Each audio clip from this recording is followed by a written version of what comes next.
The Privy Council was already waiting.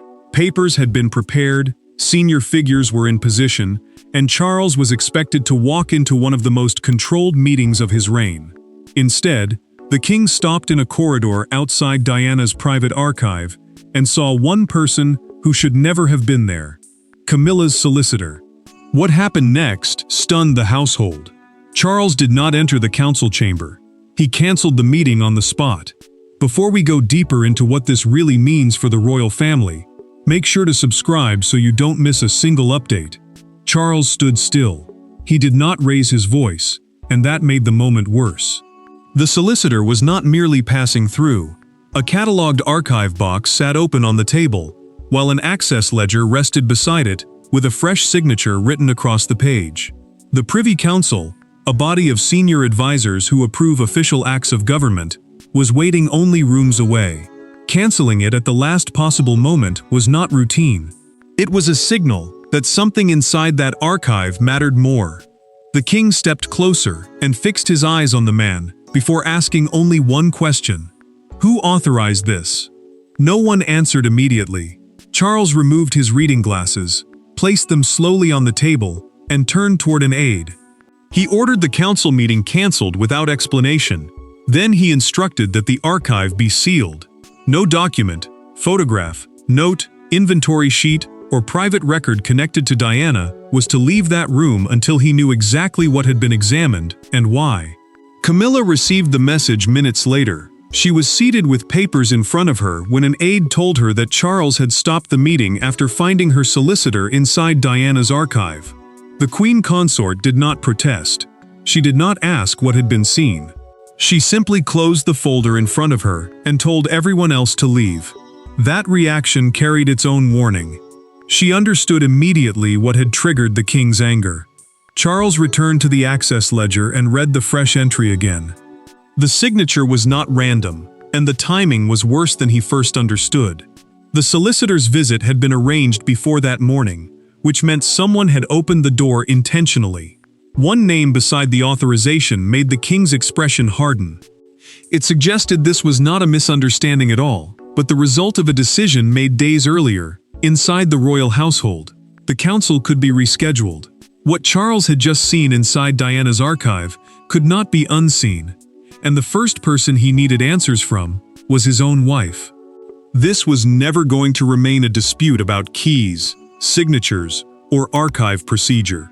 The moment Diana's name entered the confrontation, decades of private history rushed back into the present. Charles was no longer dealing only with a solicitor in the wrong room.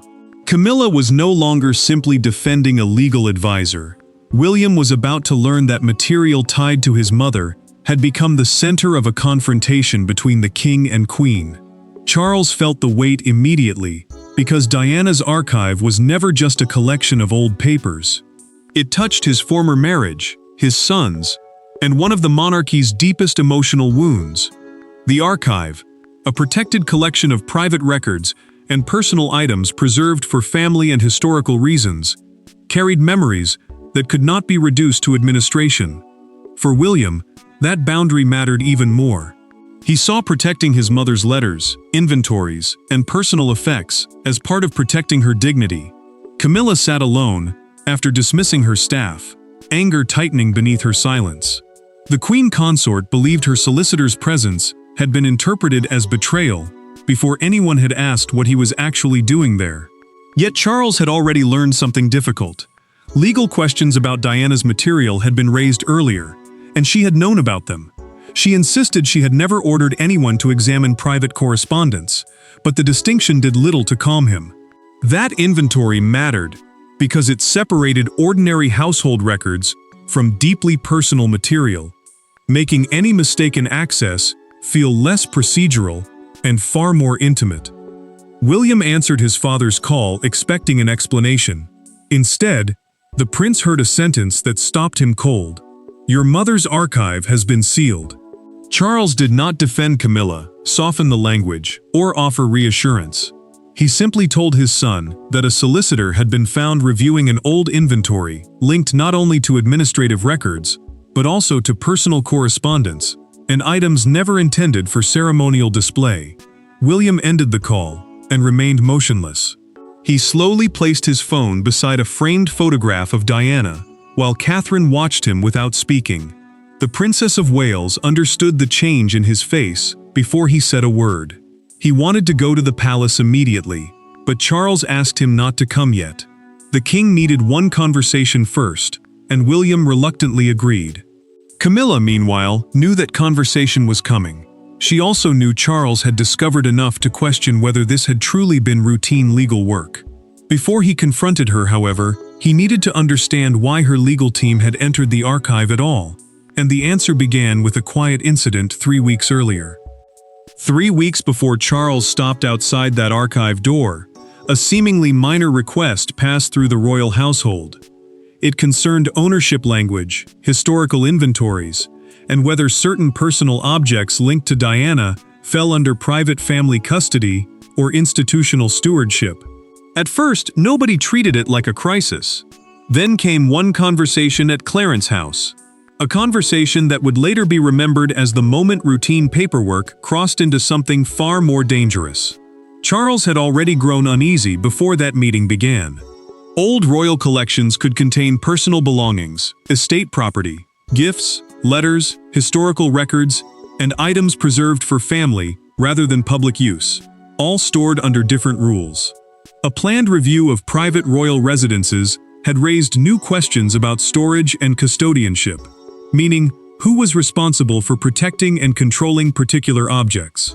Camilla's office had become involved because earlier members of the family were still represented in those inventories, and the Queen believed unresolved classifications could create problems later. Camilla entered the discussion expecting an administrative answer.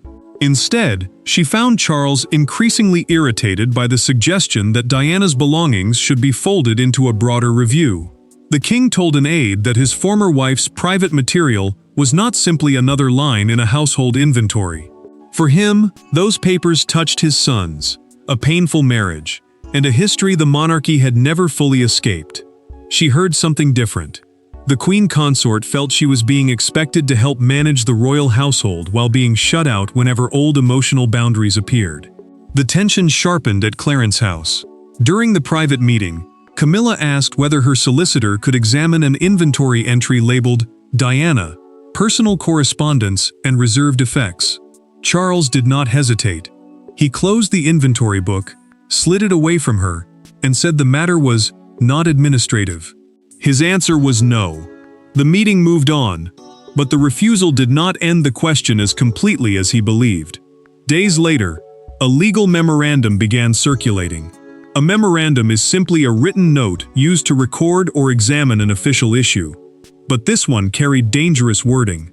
It asked whether Charles's restriction had been a personal preference or a formally recorded instruction. Camilla knew the question had resurfaced, although she maintained that she had never ordered anyone to enter the archive itself. The discovery that followed changed everything. The eventual access authorization carried neither Charles's signature nor Camilla's. Someone inside the royal structure had decided that the king's spoken refusal was not enough to stop the review. That meant the archive door had not opened by accident. Now, standing days later, with proof that the archive had been entered anyway, Charles was no longer facing a misunderstanding. He was preparing for a confrontation. Charles does not summon a committee. He does not call lawyers into the room. He goes directly to Camilla. By the time the Queen sees him enter, she already knows the Privy Council has been cancelled and the archive sealed. There are no courtiers between them, no ceremonial smiles, and no public language to soften what comes next. Charles asks one question. Camilla's answer changes the entire direction of the crisis. Charles remains standing as the door closes behind him. He has already studied the access ledger, the written record showing who entered the restricted archive and when, and he knows the solicitor's arrival time, the official who admitted him, and which boxes were moved. The king also knows about the earlier legal memorandum examining questions of ownership. Camilla insists those two things are not the same. Asking a lawyer to clarify ownership, she argues, is very different from ordering anyone to read Diana's private correspondence. The king cuts through the explanation. "Did you send him?" Camilla pauses, wounded by the accusation, before anger takes its place. The queen consort pushes her chair back sharply and says she authorized legal clarification, nothing more. She never told the solicitor to open Diana's personal papers. Charles refuses to sit. He reminds her that he had already rejected the request at Clarence House, and that pursuing it afterward crossed a boundary he believed was unmistakable. Camilla fires back. She tells him his refusal had been emotional, not procedural, and that the household still needed to know what could legally be reviewed. The words land badly. Charles hears them as an attempt to reduce Diana's legacy to technical language, while she sees his anger as proof that certain parts of royal life remain permanently closed to her. For a moment, the argument stops being about one solicitor. It becomes about trust. Camilla finally admits something more. After the Clarence House discussion, she spoke privately with a senior household official about whether the restriction had actually been recorded. That official told her a limited inventory review could proceed without violating the king's instruction. She says she relied on that interpretation and expected the solicitor to examine classifications, not personal letters. Charles goes silent. The possibility changes everything. If Camilla did not directly order entry into the correspondence, then someone inside his own household had interpreted his refusal, narrowed it, and created another path forward. The Queen gives him one final name before leaving. It belongs to an official Charles has trusted for years. The argument between husband and wife had exposed the wound. The next question was more dangerous. Who inside the palace had decided they possessed enough authority to reopen it? Royal power rarely moves through dramatic commands alone. It moves through signatures, permissions, delegated authority, and people trusted to interpret what a monarch means when his words never reach paper. That is what makes the next discovery so unsettling. Charles had said no, yet someone inside his own household had effectively turned that refusal into a question, and then created a legal path around it. Charles reads the authorization twice. The document bears the signature of a senior private office official, someone trusted to manage sensitive decisions inside the royal household. Delegated authority means certain officials can approve limited actions without the monarch personally signing every instruction. And that system normally keeps royal business moving. But this case is different. The official had been present when the king made clear that Diana's private material was not to be touched. The wording makes the betrayal feel colder. Charles circles two words with his pen: inventory verification. The phrase sounds harmless, almost routine, and it carefully avoids saying that personal correspondence could be examined. The king understands immediately how the door was opened. Someone had taken his spoken refusal, narrowed its meaning, and treated it as permission to review ownership classifications instead. He sets the pen down so firmly that the room falls silent. Camilla refuses to carry the blame alone.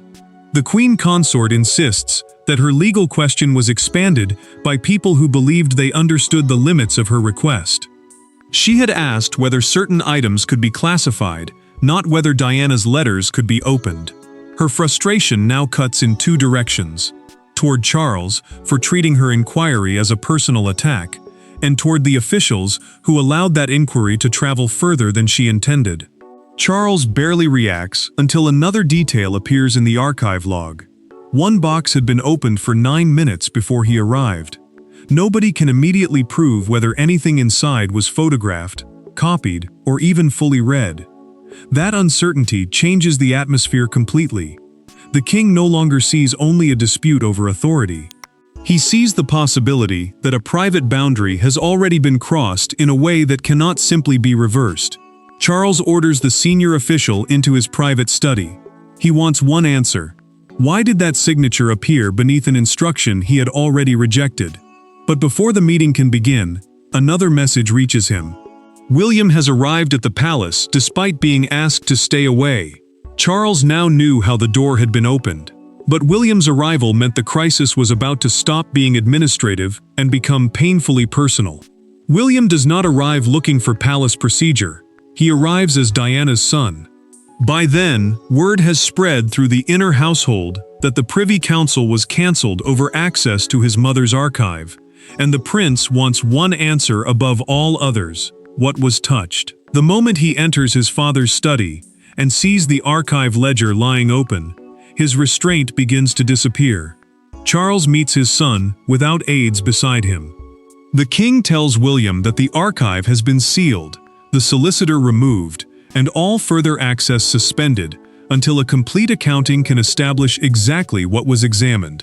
The archive ledger, the written record showing who entered the restricted collection and what material was handled, matters because it can turn suspicion into a timeline. Charles then explains that the disputed box contains old correspondence, handwritten notes, and records of personal belongings kept outside broader royal cataloging because they were treated as deeply private family material. William listens until one detail breaks his restraint. His father admits that he had already rejected the original request weeks earlier. The prince immediately asks why anyone inside the palace believed they could reinterpret the king's refusal. Charles hears the anger rising and realizes where it is heading. He warns his son not to decide that Camilla deliberately ordered the intrusion before they know precisely what she requested and what others authorized in her name. William pushes back. The future king says that someone still opened the box, whatever language was used to justify it. Charles then gives him the first reassuring detail. A preliminary inspection shows nothing appears to have been physically removed, but the relief dies almost instantly. The solicitor surrendered his phone for verification because the household needs to establish whether any image of the correspondence or inventory was taken during those 9 minutes. William closes the archive ledger with both hands. His voice drops rather than rises. He tells Charles that his mother's belongings cannot become a technical argument. The king does not challenge him.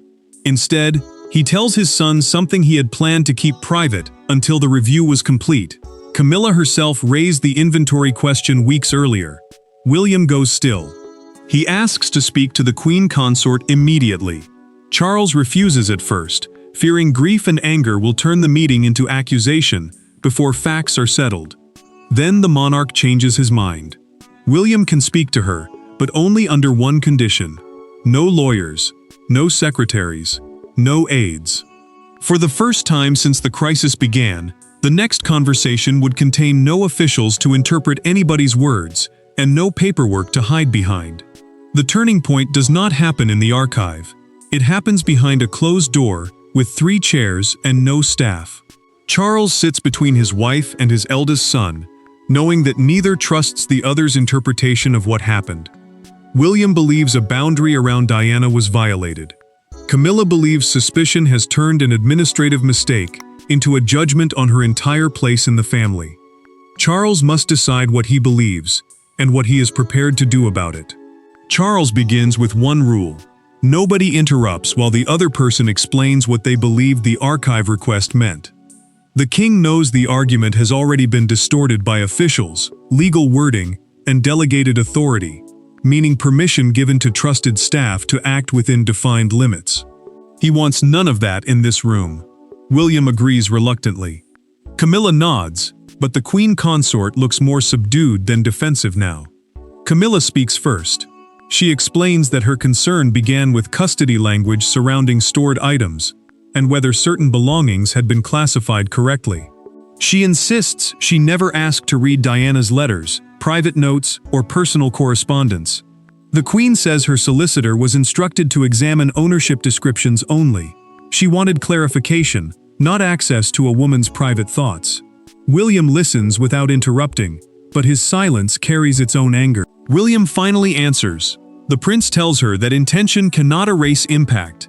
Her solicitor was still found inside a restricted space, tied intimately to his mother, beside a box containing material that should never have become part of a legal exercise. He says Diana's dignity cannot depend on how carefully someone phrases an access request. Charles watches both of them because he understands the deeper wound. One sees procedure, while the other sees memory. Camilla does not respond immediately. She lowers her voice and admits that after Charles rejected the request, she should have allowed the matter to end. I should have stopped when he said stop. Then she reveals something more. Her solicitor had been specifically instructed not to review correspondence. If he opened the disputed box, he exceeded even the narrow authority used to admit him. Charles reaches his conclusion. 3 failures converged. Camilla pushed a question he had closed. A senior official bypassed the spirit of his refusal. The solicitor then went beyond the task he was given. The king tells both of them he has made decisions about the archive, the official involved, and the cancelled Privy Council. The private admission changed the emotional balance. What remained was for Charles to turn that admission into consequences the entire country could understand. By afternoon, the crisis is no longer trapped behind palace doors. The cancelled Privy Council becomes impossible to conceal, and once the reason emerges, public attention locks onto 3 names: Charles, Camilla, and Diana.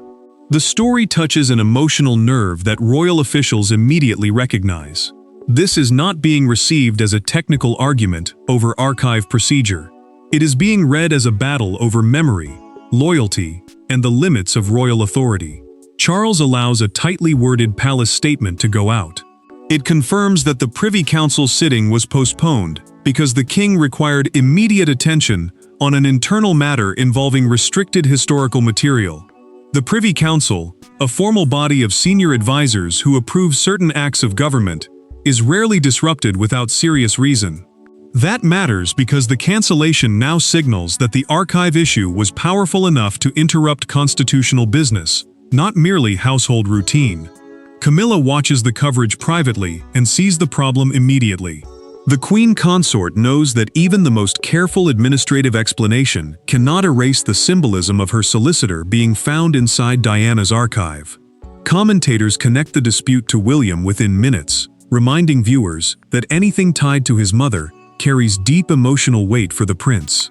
Diana's memory remains intensely personal to him, and deeply sensitive to a public that still treats her private legacy as something deserving protection. William refuses every request for a statement.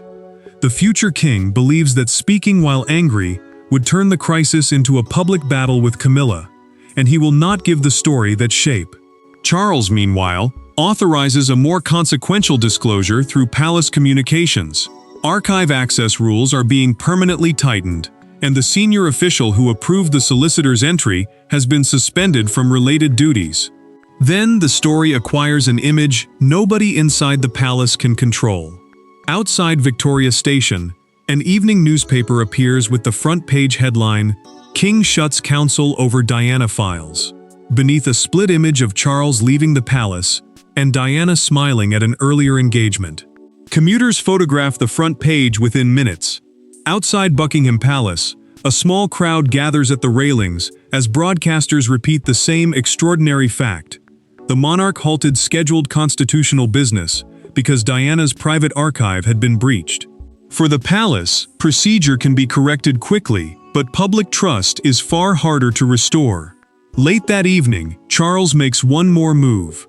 Buckingham Palace confirms that the Privy Council will be reconvened, but only after the king gives William and Camilla a private ruling that settles the archive dispute completely.